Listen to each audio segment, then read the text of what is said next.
Boa noite, são 20 horas. Eu sou a Valdete da USE Regional Franca e estamos aqui ao vivo no canal da USE Franca, no YouTube, com a estreia hoje, dia 3 do 10 de 2020, do 46º mês de Kardec, com muita alegria, um evento da Intermunicipal Franca.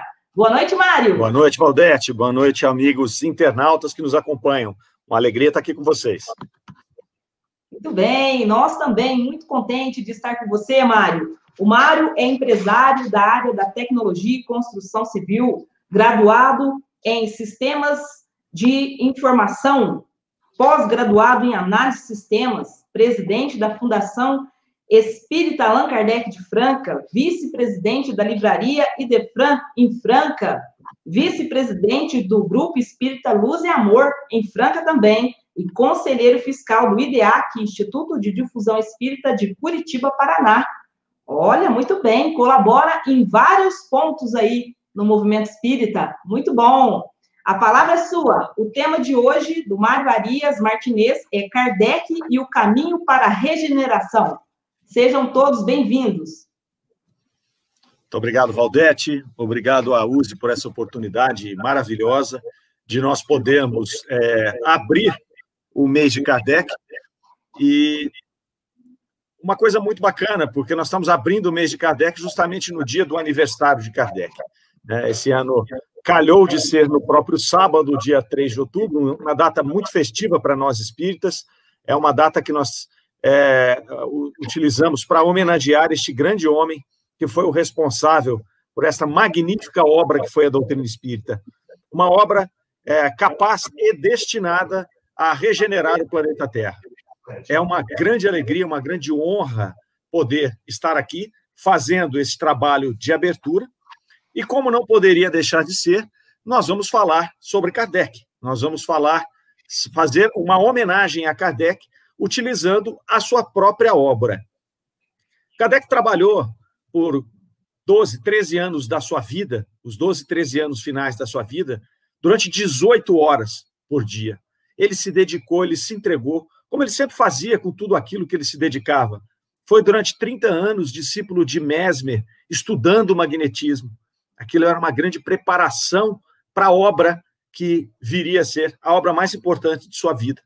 Naquela ocasião ainda, Hippolyte Léon Denisard Rivail, o pedagogo francês, discípulo também de Pestalozzi, estudou com Pestalozzi em Yverdon, na França, e lá começou a construir o seu caráter reto, digno de um homem daquele tempo de luzes, que estaria preparado para, em 1857, dar início a essa grande trajetória que reverbera até hoje na humanidade. Nós vamos usar a Revista Espírita, um artigo da Revista Espírita, para desenvolver o nosso comentário e homenagear Allan Kardec. A Revista Espírita foi para Kardec o que ele mesmo determinou, o que ele mesmo colocou para nós, uma tribuna, uma grande tribuna, onde ele colocava ali todos os seus anseios, toda a sua luta, todas as suas vitórias, as suas derrotas. Ali ele dava espaço tanto para os opositores quanto para aqueles que o apoiavam. Ele ali também dava espaço para aspectos históricos da fenomenologia espírita. Enfim, foi um grande trabalho que ele desenvolveu ao longo de 12 anos, mensalmente, cuidando sozinho de produzir os artigos, de organizar os artigos, de editar e de entregar para a posteridade esta grandiosa obra que foi a Revista Espírita. E nós partimos de um artigo de dezembro de 1863, chamado Período da Luta, onde Kardec vai apresentar uma visão mais ampla da doutrina espírita. Ele falava ali de um momento, a partir de um momento muito difícil do movimento espírita. O movimento espírita estava sendo atacado por todos os lados, os espíritas estavam sendo atacados, e Kardec vem com este artigo em dezembro de 63, portanto, quase que no meio exato do seu ministério dentro da doutrina espírita, do seu processo de codificação, se considerarmos 1857, que foi o lançamento do Livro dos Espíritos, até 1869, quando Kardec vem a desencarnar, ele estava no meio, em 1863, e recebendo toda essa pressão dessa luta. E ele vem trazer um artigo para falar com os espíritas, para apresentar para os espíritas esse contexto da doutrina espírita. E ele fala com muita propriedade de quem estava ali, não só inserido na codificação, mas de quem tinha intimidade com a espiritualidade mais alta. Ele demonstra nesse artigo uma intimidade profunda com aqueles espíritos que coordenavam esse movimento de chegada da doutrina espírita no planeta Terra. Eram espíritos como o Espírito de Verdade, São Luís, São Vicente de Paulo, Santo Agostinho, Erasto, Sócrates. Eram espíritos de alta envergadura que coordenavam todo esse trabalho que vinha canalizando naquele homem para nos ser entregues e ser esse grande instrumento de regeneração.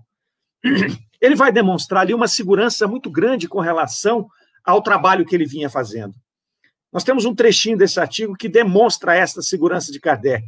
Esse trecho vai dizer assim: a saída não é duvidosa, a luta é necessária e o triunfo será mais brilhante. Eu disse e repito, eu vejo o fim, eu sei quando e como ele será atingido. Então, Kardec sabia, ele conseguia ter uma noção da doutrina espírita inteira. Ele vem apresentar nesse artigo para nós 6 períodos. Ele vem dizer que a doutrina espírita passaria por 6 períodos até ela completar todo o seu trajeto, toda aquela proposta planejada no plano mais alto que seria trazida para a humanidade. O primeiro período que ele cita no artigo seria o período da curiosidade. Esse período ele já havia se dado, ele estava falando do terceiro período, que era o período da luta. Esse período da curiosidade, ele se deu através da grande invasão dos espíritos que ocorreu na segunda metade do século XIX, no começo da segunda metade do século XIX, onde nós tivemos um dos eventos mais emblemáticos e mais lembrados por nós espíritas e pela história, as irmãs Fox, em Hydesville. Ali, os fenômenos físicos, as manifestações físicas, começam a tomar uma proporção muito grande, ocorrem por todo o planeta e vêm desaguar nas mesas girantes que fizeram um grande sucesso na Europa em 1852, 53. Nesse contexto, quando esses fenômenos ocorriam por todo o globo, Kardec evitava se aproximar desse tipo de fenômeno. Ele buscava ali, como era um homem racional, um homem positivista, ele não acreditava naquilo, ele achava que aquilo ou deveria ser algum tipo de fraude ou era algo que era apenas produzido pelo magnetismo animal daquelas pessoas que se intitulavam, que eram chamadas de médium naquela época. Então, Kardec reluta a adentrar ao movimento. Até que, convencido por alguns amigos, ele se aproxima e ele vai participar de algumas reuniões. E ali, neste processo de participação nessas reuniões, ele começa a observar que havia alguma inteligência por trás daqueles fenômenos materiais. E ele começa, então, a despertar aquela necessidade, aquela curiosidade científica que lhe era peculiar para poder descobrir o que é que estava por trás desse fenômeno.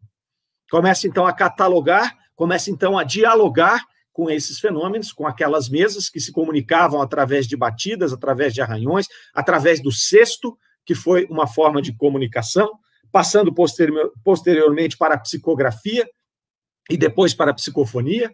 E Kardec, então, se envolve ali e começa, através de uma metodologia científica, a codificar, a construir aquilo que seria a doutrina espírita. Esse período, esta etapa, esta primeira etapa, que seria o período da curiosidade, ela tem o seu fim, segundo o artigo que nós estamos aqui comentando, com o lançamento de O Livro dos Espíritos, em 18 de abril de 1857. Nesse momento, começa, segundo Kardec, o segundo período da doutrina espírita, que seria o período filosófico. Nesse período, o caráter da doutrina, ele muda, ele se torna completamente diferente daquele primeiro, que era o período da curiosidade. Através do lançamento do Livro dos Espíritos, se tem uma abordagem muito mais filosófica, muito mais inteligente do processo das manifestações. Aquelas manifestações físicas começam a perder a importância. Não se falava mais em mesas girantes, não é que elas se encerraram, mas as pessoas começam a dar um foco diferente. Olha, existe alguma mensagem por trás dessas comunicações. Começa, então, a aparecer o porquê, né, aquelas manifestações físicas ocorreram e naquela intensidade. E elas começam, então, a perder intensidade para começar o discurso filosófico, a discussão filosófica, a busca por algo por trás desse relacionamento entre vivos e mortos, entre o plano espiritual e o plano material. A doutrina, então, experimenta uma expansão extremamente rápida, a expansão mais rápida de todas as doutrinas religiosas e filosóficas da época. Inclusive, mais rápido até que o cristianismo nos seus primeiros anos. A doutrina espírita, ela virou realmente algo que se espalhou pelo mundo muito rapidamente. Bom, por se espalhar tão rapidamente, por levantar a curiosidade das pessoas, por trazer consigo propostas muito diferentes das propostas apresentadas na época, seja pela religião, seja pela filosofia e até pela ciência, ela também chamou a atenção dos antagonistas. Ela chama a atenção dos opositores, que começam a atuar ferrenhamente contra a doutrina espírita. Então, na medida em que o crescimento subia, subiam também os antagonistas. E aí nós entramos no que Kardec chamou de terceiro período da doutrina, que é o período da luta. Justamente de onde Kardec nos falava para todos os espíritos, a partir de dezembro de 1863, no artigo Período de Luta, da Revista Espírita.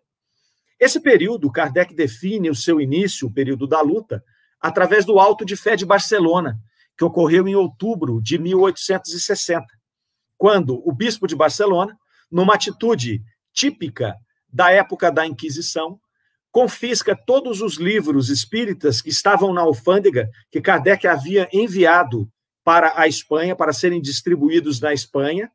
O bispo faz, então, com que se confisque esses livros e ateia fogo nos livros em Barcelona, naquilo que se chamou o Auto de Fé de Barcelona. Kardec, então, no momento em que os livros foram confiscados, antes de serem queimados, ele chegou a pensar em uma intervenção, né, uma ação internacional para que os livros não fossem queimados, para que, através da diplomacia, através do direito, ele pudesse fazer uma apelação e esses livros pudessem ser devolvidos a ele, uma vez que era patrimônio de alguém, seja do livreiro que o comprou, seja de quem o editou. E ele recebeu uma informação dos próprios espíritos dizendo que não, deixe que se queime, né? Não vamos criar problemas com relação a esta intervenção, deixe que se queime, porque vão queimar os livros, mas não vão queimar as ideias. E, na verdade, aquele processo de queimar os livros, foi acender a curiosidade das pessoas. Ao invés dele dissipar a doutrina, dele amedrontar as pessoas com relação àquilo que estava sendo proibido pela Igreja Católica, a população teve mais curiosidade. O que é que estava escrito ali de tão importante a ponto da Igreja reacender as chamas da Inquisição, que havia atormentado o mundo por séculos, para poder despertar o terror novamente naquelas pessoas. Então, o efeito foi contrário. Mas a luta seguia firme. Não é? Os sacerdotes, os padres todos, eles faziam discursos inflamados, eles ameaçavam de excomunhão da Igreja as pessoas que seguissem aquela nova doutrina, as pessoas que se detessem, que se detivessem na leitura de O Livro dos Espíritos. Mas o Espírito Erasto vem trazer uma mensagem que foi editada na mesma edição da Doutrina Espírita, da Revista Espírita, em dezembro de 63, logo após esta matéria Período da Luta, Erasto vai trazer uma informação importante, ele vai fazer um alerta importante. Ele vai dizer que a luta externa, ela era importante, e ela era dura, e ela seria dura, mas que a grande luta da doutrina espírita, a grande batalha da doutrina espírita ainda estaria por começar. E ela se daria pela luta interna, ela se daria através da dissidência de grupos, ela se daria através da fascinação de médiums, ela se daria tanto no plano físico quanto no plano espiritual. Muitos espíritos se aproximariam da doutrina com o intuito de confundir, de perturbar, obviamente não querendo a regeneração do planeta.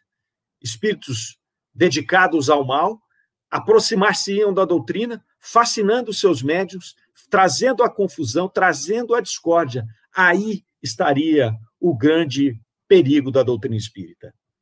E segue, então, este período, e aí Kardec a história vai mostrar o quão encarniçada foi essa luta, o quão brutal foi essa luta.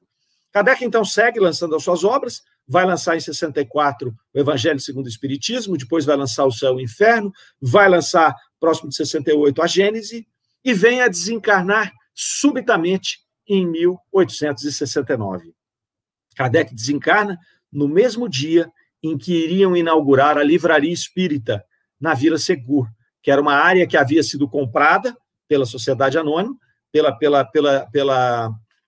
Sociedade Espírita de Paris. Eles haviam comprado uma área para algumas obras que Kardec queria realizar, vinculadas à doutrina espírita, naturalmente. E eles estariam, naquele dia, inaugurando a Livraria Espírita. Kardec, então, tem um problema, um mal súbito, e desencarna. E ele estava justamente já, talvez movido por uma intuição, talvez movido por algumas mensagens que ele havia recebido, de que seu tempo estava se esgotando, ele já estava preparando, ele já estava planejando a sua sucessão. Ele queria montar, a partir desse processo de sucessão, um conselho que fosse responsável para conduzir a doutrina espírita após o seu desencarne. Não deu tempo, infelizmente não deu tempo, e Kardec vem a desencarnar. E ele deixa 3 pontos muito bem definidos no seu testamento. Ele vai trazer ali que se fosse criada uma sociedade anônima para cuidar dos bens materiais da doutrina espírita, que naquela época fazia muito movimento pela venda de livros, né, pela edição da Revista Espírita. Então, que se criasse essa sociedade anônima. E ele deixou 3 indicações muito bem definidas que ele gostaria que se fizesse. Ele gostaria que fosse construído a Vila Segur, nesta área que ele havia comprado, e seria esta Vila Segur uma livraria, um museu da doutrina espírita e um asilo, um local para abrigar os idosos necessitados, sobretudo aqueles que eram os espíritas, que muitos deles se dedicavam à doutrina espírita e acabavam se desfazendo dos seus bens ou até ficando em condições de pobreza, né, por estarem se dedicando à doutrina e não estarem mais trabalhando. Então, essa era a primeira coisa. A segunda coisa que Kardec deixa apontado para aqueles que o sucedessem seria a edição dos livros a custos populares, para que a doutrina pudesse chegar às mãos daqueles com menos recursos materiais. Essa também foi uma orientação de Kardec. E a terceira orientação foi com relação à própria Revista Espírita. Ele pediu para que se continuasse com o mesmo critério rígido que ele tinha na edição da Revista Espírita, que se buscasse a confirmação daquilo que fosse ali colocado, que não desse espaço para que fossem enxertadas doutrinas estranhas à doutrina espírita, enfim, que se tivesse o mesmo cuidado que ele teve ao longo dos 12 anos que ele editou a doutrina espírita. Inclusive, fazemos aqui um pequeno à parte, lembrando que Kardec se propôs a esse hercúleo trabalho de editar a Revista Espírita, justamente para que ele conseguisse manter ao longo da codificação uma unicidade de pensamento. Cabia a ele, Kardec, este grande trabalho. E nós temos que lembrar que, enquanto ele editava os 12 anos da doutrina espírita, ele escreveu 5 livros, ele respondia cartas do mundo todo, e ele fazia questão de responder todas pessoalmente, tanto que, ao final do seu período aqui encarnado, ele vem a adoecer por excesso de trabalho, trabalhando em mais de 18 horas por dia, seja na correspondência, seja na edição da doutrina da Revista Espírita, seja em viagens que ele fazia naqueles centros espíritas que estavam iniciando, naquelas associações de estudos que estavam iniciando.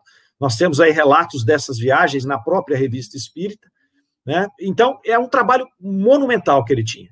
E ele deixou essas três orientações para aqueles que o sucedessem. Bom, muito bem. os responsáveis não conseguiram se organizar sem o mestre. Talvez a partida súbita de Kardec os tenha pego sem esta transição e eles não conseguiram fazer o trabalho. Eles não construíram a vida segura, eles se enroscaram em algumas questões doutrinárias, permitiram que situações estranhas adentrassem a revista espírita, por exemplo, a logosofia, acabaram inserindo, a teosofia, acabaram inserindo alguns conceitos na revista espírita, desconfiguraram a revista espírita, não construíram a Vila Segura. Mais à frente, eles acabaram dilapidando o patrimônio que Kardec havia deixado estruturado para que se fizesse a condução da doutrina. Não fizeram as edições dos livros aos preços populares, como deixou orientado Allan Kardec. E aí nós tivemos uma sucessão de situações que vieram ocorrendo na história do planeta Terra, que vieram contribuir com essa confusão toda. Nós tivemos a Guerra Franco-Prussiana, tivemos a Primeira Guerra Mundial, tivemos a Segunda Guerra Mundial, tivemos uma expansão do materialismo.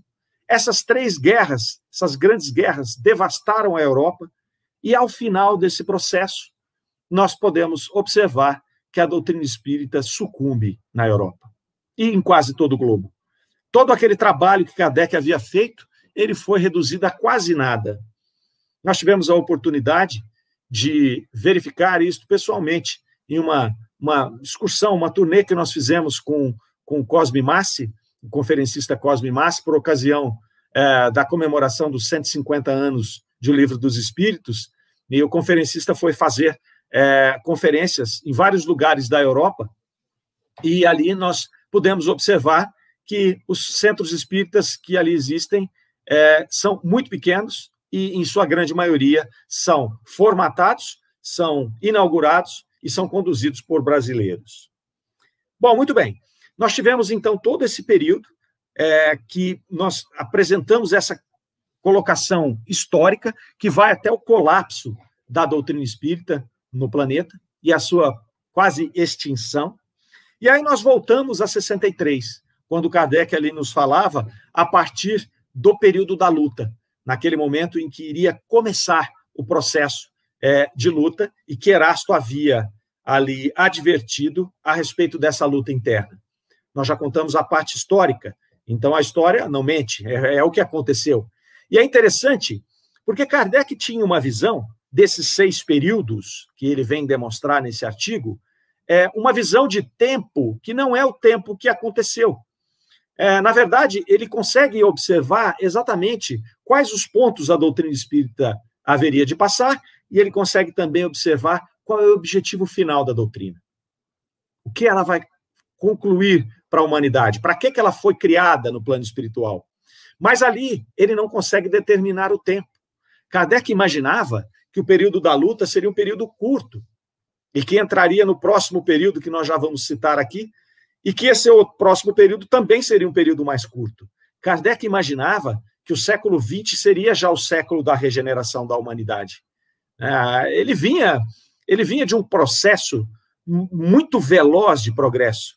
Ali aquele momento do positivismo foi o momento da Revolução Industrial, eram as grandes revoluções, a ciência evoluiu ali 1000 anos em 20 anos. Então, quer dizer, Kardec tinha uma noção de velocidade, ele sabia que a doutrina espírita era capaz de fazer esta revolução naquele tempo, porém as forças que estavam sendo movimentadas no planeta Terra agiram de forma contrária. Kardec não podia supor que haveriam 3 grandes guerras no meio do período, né? Que a humanidade iria, utilizando o seu livre-arbítrio, tomar um outro rumo, retardar o processo. Ele não podia imaginar. Mas ele vem citar a respeito do 4º período, que seria o período religioso da doutrina.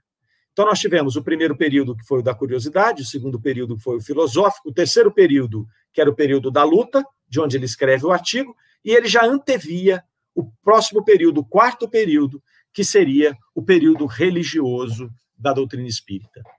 Em 1864, então, um ano depois, poucos meses depois desse artigo ser publicado na Revista Espírita, Kardec lança o Evangelho segundo o Espiritismo. E ali ele foi criticado. Ele era criticado de qualquer forma. Ele era criticado se ele fizesse, ele era criticado se ele não fizesse.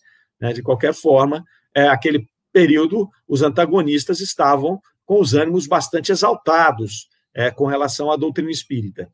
Kardec, então, lança o Evangelho segundo o Espiritismo, que no seu primeiro título chamou-se Imitação do Evangelho, e ele é acusado de ter aproximado a doutrina espírita da moral do Cristo, das doutrinas cristãs, para poder deixar de ser atacado pela Igreja.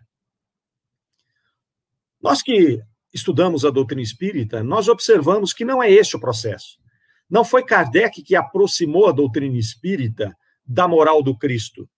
Foi a doutrina espírita, foram os espíritos que levaram a doutrina para a moral do Cristo. Lá no período filosófico mesmo, com a edição de O Livro dos Espíritos, nós já temos ali, na terceira parte de O Livro dos Espíritos, as leis morais, onde nós encontramos a condução da humanidade através das leis morais ali detalhadas, que já nos encaminha para a moral do Cristo. E nós temos na Revista Espírita a publicação de várias mensagens transmitidas lá na Sociedade Espírita de Paris, de grandes vultos, que vinham trazer justamente esta condução. Nós começamos por São Luís, que vem se apresentar como o presidente espiritual da Sociedade Espírita de Paris.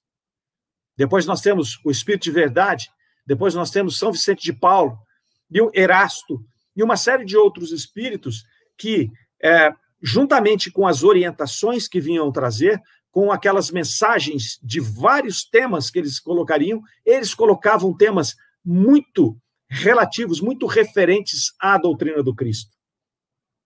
Temas como caridade, temas como a condução cristã, todos esses temas, eles eram trazidos por esses espíritos frequentemente e, naturalmente, conduziram a doutrina espírita para o caminho dos ideais cristãos. Então, deu-se ali o período religioso. Mas, como nós já vimos, houve esta derrocada, a morte de Kardec, e a doutrina espírita praticamente é dizimada na Europa e no mundo. Mas, sob nosso ponto de vista, a espiritualidade tinha outros planos. A espiritualidade, ela, sabendo do potencial destrutivo da humanidade, ela vem se adaptando. Né? Eles estão num patamar muito mais evoluído do que nós, e se aquela obra foi uma obra desenvolvida no plano espiritual para regenerar a humanidade, ela poderia, como foi, ser atrasada, mas ela não poderia ser interrompida. Então, o que faz a espiritualidade? A espiritualidade encontra um local propício para deixar esta brasa, esta chama acesa. A doutrina espírita é erradicada da Europa e de grande parte do mundo, mas ela encontra justamente no Brasil um ambiente propício para aqui manter esta chama acesa, manter esta brasa acesa. É um terreno fértil. Nós tivemos no Brasil uma miscigenação, uma mistura de culturas que propiciaram nós podemos receber uma doutrina espiritualista, uma doutrina que pregava a reencarnação, sem grandes problemas, apesar da nossa origem católica portuguesa, que era muito ferrenha, era inquisitora, era co-irmã da Espanha na Inquisição. Mas nós tivemos no Brasil, em 1965, o primeiro centro espírita. Ele foi o Centro Espírita Luiz Olímpio Teles de Oliveira. Em 69, nós tivemos a primeira revista espírita no Brasil, o primeiro jornal espírita, chamado Étio d'Além Túmulo. E nós tivemos aqui grandes vultos que trabalharam pela doutrina espírita. Nós podemos citar Bezerra de Menezes, Caibá Chutel, Herculano Pires, José Marques Garcia, entre outros tantos. Então, a doutrina encontrou esse refúgio no Brasil. E, em 1910, na cidade de Pedro Leopoldo, em Minas Gerais, nasceria um menino que seria um dos grandes divulgadores da doutrina espírita, um dos grandes nomes, com certeza, da doutrina espírita. Nasceria ali Chico Xavier, Francisco Cândido Xavier, a maior antena parabólica que já pisou no planeta Terra. Ninguém produziu como Chico Xavier. E talvez ninguém irá produzir mediunicamente como Chico Xavier. é um espírito absolutamente preparado para esta tarefa. Logo aos 5 anos, ele já apresenta a sua mediunidade, ele já começa a aflorar a sua mediunidade, quando ele começa a ter contato com a mãe desencarnada. Aos 17 anos, em 1927, ele inaugura ainda em Pedro Leopoldo o Centro Espírita Luiz Gonzaga. Em 1932, 5 anos depois da inauguração do Centro Espírita, ele viria a lançar o seu primeiro livro, Parnaso de Além Túmulo, que é uma coletânea de vários poetas e escritores, que é um tremendo de um calhamaço, e talvez tenha sido o livro mediúnico mais avaliado e mais estudado de toda a história. Foi um grande choque, como que um matuto de Pedro Leopoldo poderia produzir uma obra daquela, trazendo poesias, trazendo escritos de poetas brasileiros e portugueses. Então, muito se avaliou. Eles buscaram encontrar fraudes ali, naquele trabalho, que foi o Parnaso de Além Túmulo. E eles encontraram uma grande similaridade entre cada texto e o seu autor espiritual. Essa obra, então, ela é a primeira de Chico Xavier, não é à toa. Ela é a primeira porque ela vem para comprovar a grande capacidade desse médium de se comunicar com o plano espiritual. Depois dessa obra, ele produziria mais 450 obras. Não se tem notícia de alguém que tenha escrito 450 livros. E ainda mais sendo alguém que tinha pouco mais do que o ensino primário, de alguém que trabalhou a vida toda como um funcionário público. Então, ele escrevia todas essas obras, ele escrevia nos seus períodos de folga. Folga entre aspas, porque ele atendia milhares de pessoas por dia. Então, nós não temos na humanidade nenhum exemplo de produtividade, quer seja mediúnica ou não, de um escritor como Chico Xavier. E nesse período, no Brasil, intensifica-se o período religioso. Chico Xavier tinha como seu mentor, como seu espírito que o acompanhava muito de perto, Emmanuel. E ele vai escrever os livros há 2000 anos, 50 anos depois, Paulo Estevão, Ave Cristo. Todos eles são obras, são romances históricos que remontam o cristianismo primitivo. Então, são obras de uma introspecção religiosa. Essa obra vai nos conduzir, vai nos retornar ao cristianismo primitivo. Depois, Chico também vai trabalhar com cartas consoladoras, ele vai escrever milhares de cartas ao longo da sua grande vida, da sua vida produtiva, consolando, trazendo informações do plano espiritual para o plano encarnado. Ele vai trazer aqui o conforto, o consolo para mães, para familiares, para amigos, daqueles que tinham partido. Muitas dessas cartas trazem a evidência e a demonstração da identidade daqueles sem margem para contestação. Mas ali estava enraizado o período religioso. E em 1927, no mesmo ano em que Chico fundou o Centro Espírita Luiz Gonzaga, nascia em Feira de Santana outra pessoa, outro homem, que iria também ser um divisor de águas na doutrina espírita. Trata-se de Divaldo Pereira Franco, nascido então em 1927, também desenvolve uma mediunidade bastante precoce, e ele seria depois o maior divulgador da doutrina espírita de todos os tempos. Divaldo, conferencista espírita, fez mais de 11.000 conferências. Viajou por mais de 62 países, levando a doutrina espírita. Ele foi comparado a Paulo de Tarso da doutrina espírita.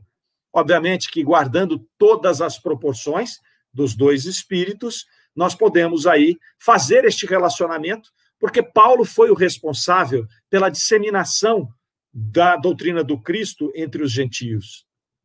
E Divaldo Franco, juntamente com outros que depois o precederam, ou sucederam, ele vai devolver a doutrina espírita para a Europa.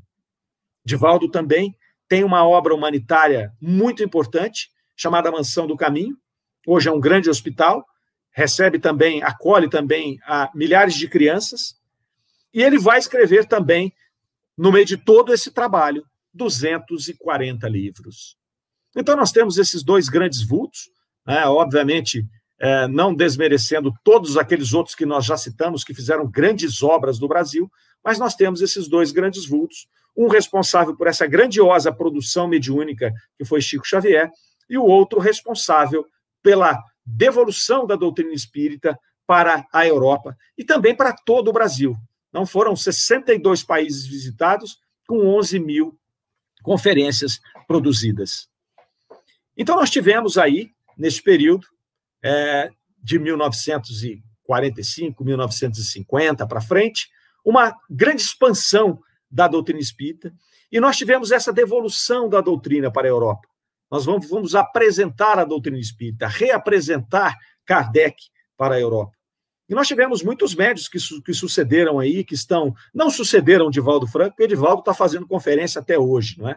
Divaldo, com 90 e tantos anos, ainda está trabalhando, ainda está proferindo as suas conferências, viajando menos, né, em função da idade, em função do problema de coluna, que ele fez uma cirurgia e, graças a Deus, está muito bem agora, mas está produzindo pela internet, se comunicando com o mundo inteiro ainda, com as suas magníficas palestras.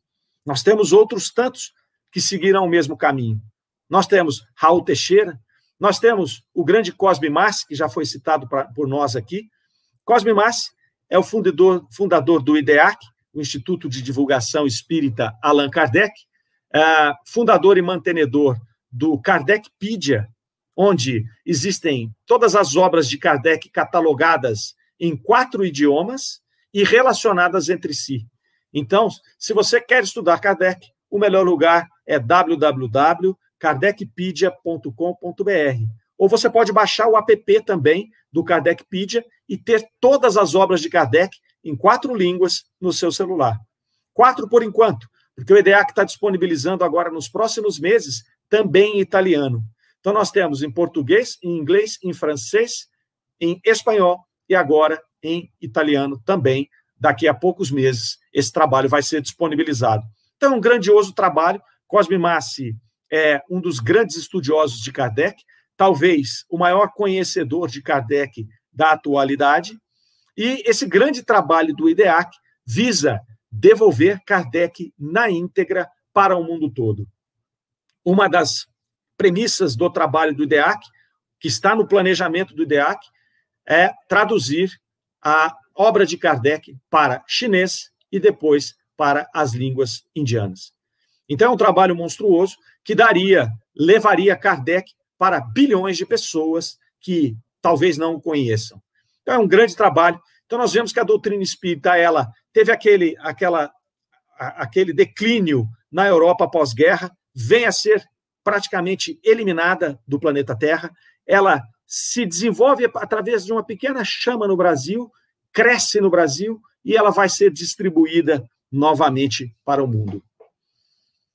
Nós temos aqui algumas pessoas que fazem duras críticas ao movimento espírita brasileiro, acusando-o de ser igrejista, acusando-o de permanecer no período religioso. Isso é bastante interessante, é uma reflexão que a gente precisa fazer. Nós temos que pensar o seguinte: será que se não fosse o período religioso ter encontrado no Brasil a receptividade para poder abraçar a doutrina espírita, ainda que tenha havido algum sincretismo religioso nesta doutrina, que não tem como objetivo ser uma religião, será que ela não teria sido extinta? Eu não tenho dúvidas, é um pensamento meu, e eu deixo a qualquer um o direito de discordar democraticamente do meu pensamento, mas eu acredito que foi uma estratégia do plano espiritual. Ter colocado Chico Xavier naquela condição para produzir aquela obra, ter colocado Divaldo Franco, trazido Cosme Massi agora, isso é todo um processo, é todo um planejamento da espiritualidade maior que vem fazer a condução do plano regeneratório do planeta Terra. Qual é o problema da questão do igrejismo no Brasil? Nós vemos que a grande constituição dos nossos centros espíritas, elas de fato acabam criando um ritual, e um ritual muito próximo do ritual religioso, até da Igreja Católica. Não é? Nós vemos os nossos centros, todos eles têm uma reunião pública, normalmente essa reunião é a mais concorrida do centro, nós temos ali dentro dessa reunião o estudo do Evangelho, depois nós temos a água fluidificada e o passe magnético. Então, isso se assemelha, em alguma instância, em alguma forma, com o culto religioso. É um rito, é um ritual. Então, nós chegamos, fazemos uma prece, lemos o Evangelho, alguém comenta o Evangelho, a gente toma um passe magnético, a gente toma a nossa água fluidificada e voltamos para casa. Isso é interessante porque muitas vezes a gente vê as pessoas substituindo, né, a missa de domingo pela reunião de terça, de quarta, de quinta no nosso centro. Isso acontece, isso é um fato. E qual é o problema disso? Nenhum. Isso tem sido a porta de entrada da maioria dos espíritas. Eu mesmo, no meu exemplo, foi assim que eu adentrei a doutrina espírita. Eu era católico, comecei a namorar a minha atual esposa, a minha atual não, porque é a única, né? Mas a minha esposa, Cláudia, e ela era espírita e ela participava às terças-feiras e às quintas-feiras da reunião. E ela dizia para mim, eu falei, onde você vai hoje? Não, eu vou rezar. Então, eu disse, bom, vou rezar também, né? Minha mulher vai, eu também vou. Né? Então, eu já estava num processo de transição, eu já buscava algumas informações que a Igreja Católica não podia me dar, tenho o maior respeito, fui muito feliz enquanto fui católico, já sou espírita há mais de 30 anos, mas me aproximei da doutrina espírita através justamente destas reuniões públicas, que sim, têm um ritual, que sim, podem ser chamadas de igrejistas. Qual o problema? Nenhum problema. O problema está na questão da doutrina espírita, quando nós não passamos daí. O problema está quando nós acabamos por cultuar a fé cega. Este é o grande problema. Quando nós pensamos nesta questão e a gente não dá o próximo passo, que é o que nós estamos fazendo aqui, nós estamos aqui estudando Kardec, nós estamos comemorando o aniversário de Kardec, nós teremos aqui um mês inteiro tratando da coerência doutrinária, ou seja, de nós avaliarmos a doutrina espírita com base naquilo que é o seu alicerce, naquilo que é, de fato, a sua base maior, que é a codificação kardeciana. As pessoas, às vezes, me perguntam, você é espírita kardecista? E eu digo, olha, não tem jeito de ser espírita sem ser kardecista. Isso é um pleonasmo, não é? Porque o espiritismo foi uma palavra cunhada por Kardec. Então, não há o espiritismo que não seja kardecista. Se eu não for kardecista, eu sou espiritualista, eu não sou espírita. Então, sim, eu sou espírita. E sim, as bases do nosso conhecimento espírita estão alicerçadas em Allan Kardec. Ponto. Pode ter a evolução? Sim. Kardec deixou a doutrina espírita, ele sabia que ele não tinha dito tudo, ele sabia que era impossível, em 10 anos, a humanidade receber todo o conhecimento. Toda a luz, assim como aconteceu com Moisés, assim como aconteceu com Jesus, as revelações, elas são veladas. Elas são cobertas por um véu. Esse véu, ele vem fazer com que a luz não nos cegue. E nós podemos levantar esse véu, nós vamos levantando esse véu ao longo dos milênios, vagarosamente, conforme o nosso amadurecimento. Qual é o grande problema de nós não trabalharmos com a codificação kardeciana? Qual é o grande problema de nós não usarmos Kardec com o fio, como o fiel da balança, como aquele que vai definir? Ora, se um espírito traz uma mensagem para nós no nosso centro, e esta mensagem não está em conformidade, em coerência doutrinária com aquilo que foi colocado por Kardec, nós temos que separar esta mensagem. Cosme Massi, o conferencista que nós já citamos aqui, um dia conversando comigo, e aí numa palestra que ele fez na cidade de Uberlândia, ele tratou sobre isso também, ele fala sobre catar feijão. Ele diz o seguinte, olha, nós temos que trabalhar na doutrina, principalmente no movimento espírita brasileiro, catando feijão. Como é que nós fazemos feijão em casa? Nós pegamos ali a lata de feijão, a embalagem onde está o feijão, colocamos na mesa e ali nós selecionamos. Então, nós separamos o que é feijão bom, nós colocamos de um lado. Aquilo que eu não sei o que é, eu coloco de outro. Aquilo que eu já vi que é pedra, é um pedaço de pau, é alguma impureza que está ali, eu separo e aquilo eu jogo fora. Aquilo que eu não sei o que é, depois eu vou ver. Se tiver, por exemplo, soja misturado com feijão, eu posso identificar que é soja e depois fazer uma salada com essa soja. E o feijão que eu vou cozinhar é o feijão puro, é aquele feijão que eu já selecionei.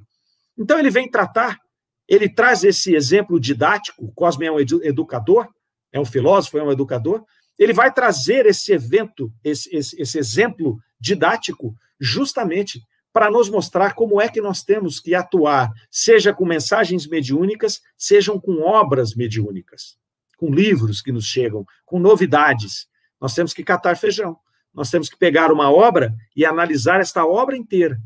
E olhar através dessa obra aquilo que tem concordância com Kardec. Ótimo, então ok, eu já aceito, está tranquilo, é feijão bom. Aquilo que não está em concordância com Kardec, aquilo está confrontando a ideia de Kardec? Está, então eu separo, é pedra. É pedra. Aquilo está complementando a ideia de Kardec, então eu separo de lá. É a soja, pode ser a soja, tá certo? E o que eu vou fazer depois? Eu vou pegar aquilo que veio, que chegou, que não serve, que está contrário ao que Kardec nos ensinou, eu separo. Eu não preciso jogar a obra inteira fora. Eu separo aquela parte. Tá? Por quê? Porque nós temos no processo mediúnico uma coisa muito importante, que é o animismo. Ele é inerente ao processo mediúnico. Ele é natural do processo mediúnico. Não há mediunidade sem animismo. Então, em toda a comunicação mediúnica, seja numa mensagem, seja na recepção de um livro, seja na psicografia, onde for, eu tenho uma parte do componente que é do espírito do médium. E a isso se dá o nome de animismo. Então, nós temos que separar. Além do animismo, nós temos uma série de outras características da comunicação mediúnica que faz com que nós tenhamos que ter o rigor que Kardec teve no momento da codificação. Nós podemos estar tratando com espíritos levianos, com espíritos maus que querem perturbar, que querem nos confundir, que querem nos tirar do caminho. Esse é um ponto. Nós podemos estar tratando com espíritos pseudo-sábios, que são aqueles que acreditam saber, que acreditam que aquilo que ele está falando é verdadeiro. Então, ele não tem a má-fé do primeiro, mas ele não tem o conhecimento necessário. Ele está lá contaminado pelos seus sistemas, muitas vezes contaminado pela sua encarnação no planeta Terra. E nós temos ainda aqueles espíritos que estão tentando passar uma mensagem que o médium, e mesmo nós aqui que estamos recebendo a mensagem, não temos maturidade para receber. Então, a mensagem ela pode vir distorcida. Então, este é um outro ponto que nós temos que observar quando nós averiguamos uma obra espírita ou alguma mensagem espírita. Nós temos que tomar cuidado com os recortes, com as generalizações. Então, às vezes, nós olhamos uma obra, como, por exemplo, a obra de Ivone Pereira, Memórias de um Suicida, e ali nós vemos o Vale dos Suicidas, que ela descreve. E ali nós temos uma sucessão de espíritos suicidas que vêm descrever um sofrimento atroz. E nós pegamos aquela obra, né, que traz ali, de fato, uma descrição de um sofrimento tremendo de vários espíritos que estavam, por atração, unidos naquele espaço, e nós imaginamos que todos os suicidas vão para aquele espaço. O erro é nosso, o erro não é da doutrina. Né? Não é que a Kardec disse uma coisa e a obra da Ivone sugere outra, não. O erro é nosso. Nós é que generalizamos uma situação que não é para ser generalizada.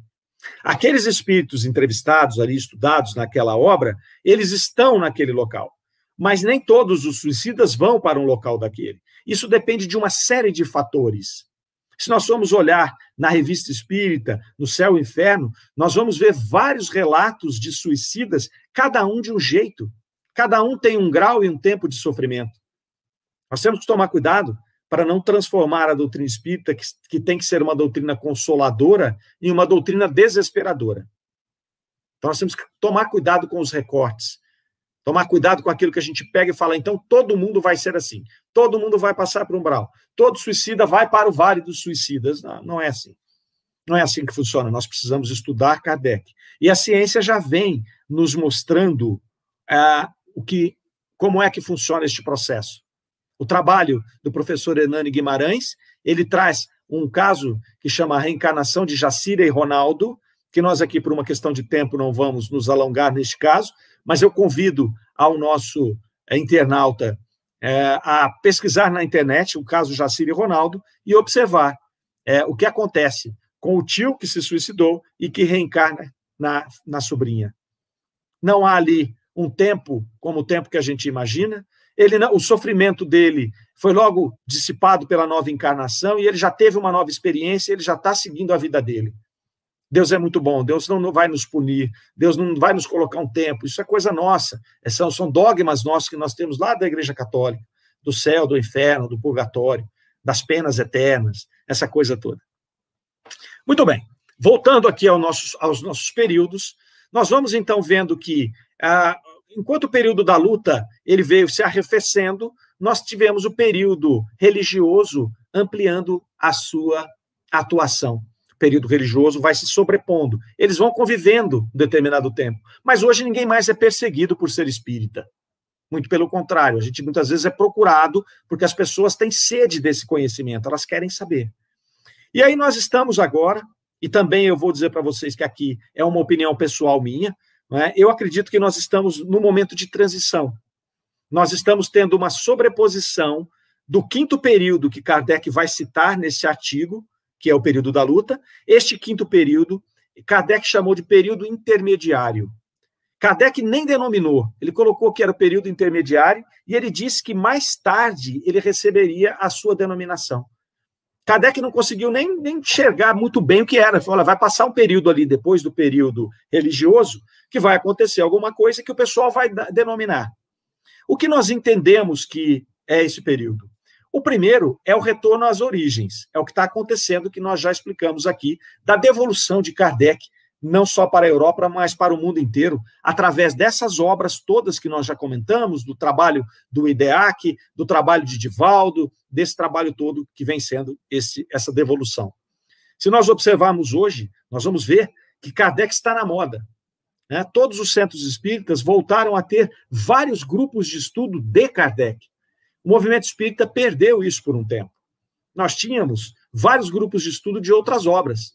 Gente estudando André Luiz, gente estudando Emmanuel, mas Kardec mesmo, chegou uma época que o pessoal falava, não, Kardec é difícil.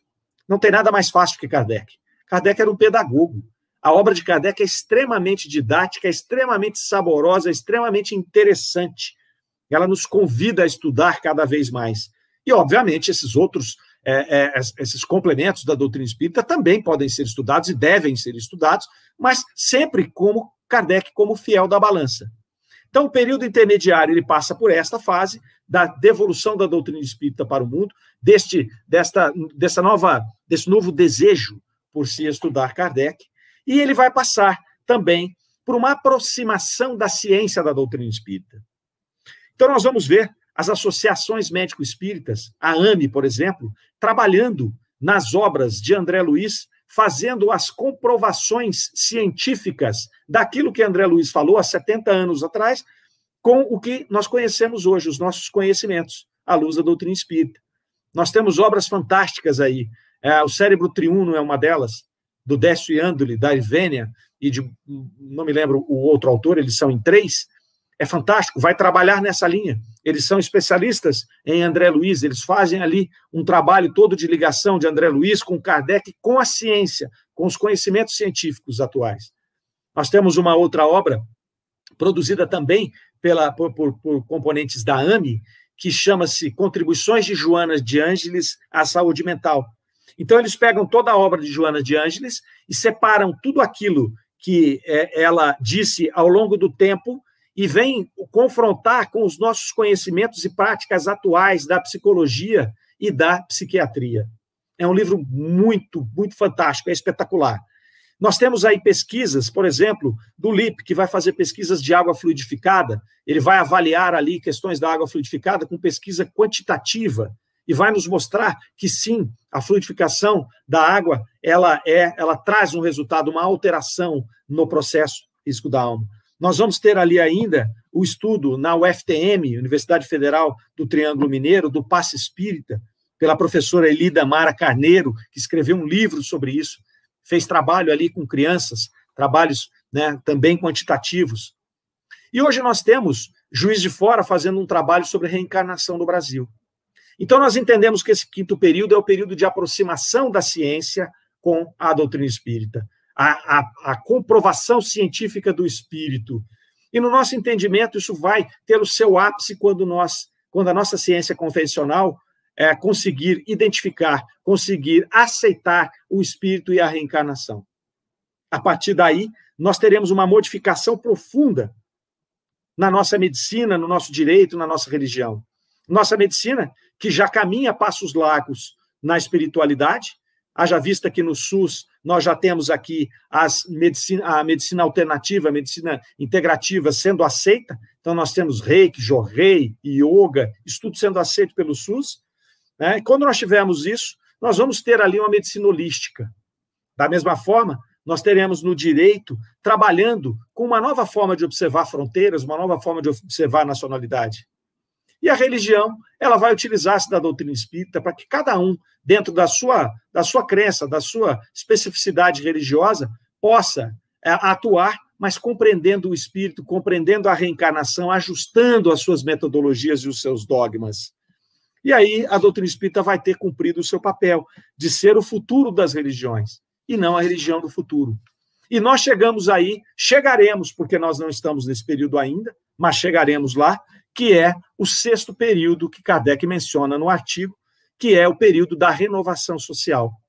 Nesse período, todos os obstáculos para uma nova ordem terão sido removidos, e nós teremos aí uma nova geração, imbuída de ideias novas, que trabalhará em união, paz e fraternidade, tendo a caridade, né, como a sua bandeira máxima.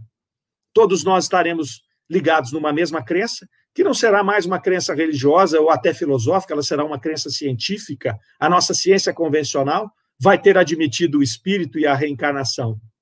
E aí nós vamos aprofundar o processo regenerativo do planeta Terra, que é justamente o objetivo central da doutrina espírita. Nesse período, terá a doutrina espírita atingido o seu grande propósito. E o mais interessante de tudo, meus caros, é que nós estamos aqui vivendo um momento mágico, que é o momento de reformar a nossa casa e passar a viver em um planeta de regeneração. Até então, em toda a trajetória do nosso planeta, desde um planeta primitivo, um planeta de expiação e provas, aqueles de nós que galgassem a evolução para a segunda ordem da escala espírita, de espíritos bons, nós éramos aí convidados a estagiar em outros planos, em planetas de ordem superior, evolutiva. Nós temos a oportunidade de continuar na nossa casa. Nós só vamos reformar a nossa casa, fazendo uma casa regenerada, com um povo regenerado, e nós vamos seguir na nossa escala evolutiva, no nosso mesmo lindo planeta Terra. Eu agradeço a todos, agradeço mais uma vez a grande oportunidade que me foi concedida de poder homenagear Allan Kardec e de poder inaugurar este mês de Kardec com todos vocês. Um grande abraço, muito obrigado, fiquem com Deus.